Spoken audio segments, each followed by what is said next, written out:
guys, it's Brooke and Angelica from your DBL Digital team. And this is your Bachelorette Blast Episode 4 recap. Episode 4 started off in Park City, Utah. I gotta be honest with you, Angelica, this episode was a total snooze fest. Huge snooze fest. And if you're like us and could barely survive the 2-hour episode, don't worry because we're bringing you this recap. The episode started with the rose ceremony, continued from last week. Brooke, I literally can't even tell you who left because they were just not important. I don't even know who those guys were that left. No one knows who they were, but they went home. Moving on, the best part of the rose ceremony was definitely Jordan and those gold boxers. So, Jordan, I saw these. And I really thought of you. Becca gifted him these gold boxer briefs, and I'm sorry, Jordan's keeping this series alive right now. Smells like victory.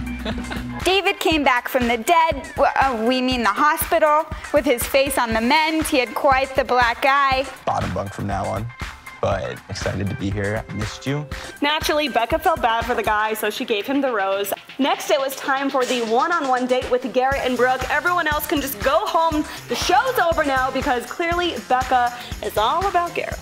The pair went bobsledding and they were taught how to do it by some Olympians. It was pretty exciting, but Garrett had some big news that night. One thing led to another, then we got divorced.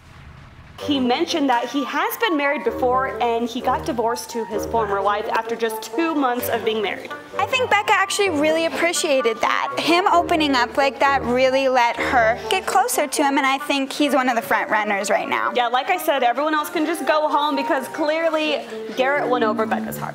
Next up was the group date where the guys dressed up as lumberjacks. I pretty much fast forwarded through this whole date because all they really did was chop some wood. Some of the guys struggled, clearly, some were better than others, but the winner of the date was John. Okay, Angelica, we have to talk about the scandal of the week. Your favorite, the cologne connoisseur, Jean Blanc. Yes, he's only my favorite because of his job title, but this episode, I think everyone hated him because he told Becca that he was falling in love with her. I'm sorry, this is week 4 of the series. A little too soon, John. He took out all the stops and basically just threw it out on the line way too early, said, "I love you, Becca," and then backtracked. He said he wasn't actually feeling that way when she said, "Jean Blanc, you need to hit the road."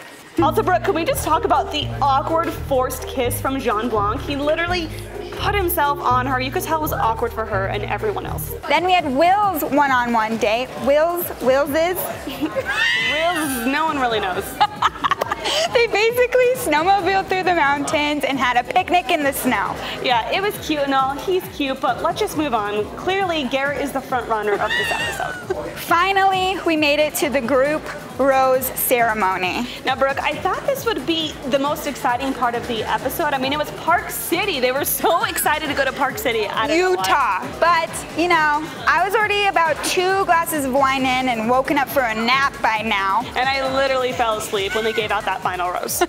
Some more guys went home. No one knows, no one cares. Again, I'm going to go back to Garrett because clearly that's all Becca cares about. You know, I got to talk about Blake. You're all about Garrett, but I think Blake is the front runner at this point, even though he said nothing in this episode. All right, how many guys are left, Angelica? We got 12 guys left. All right, Becca, girl, you got to step it up for next week.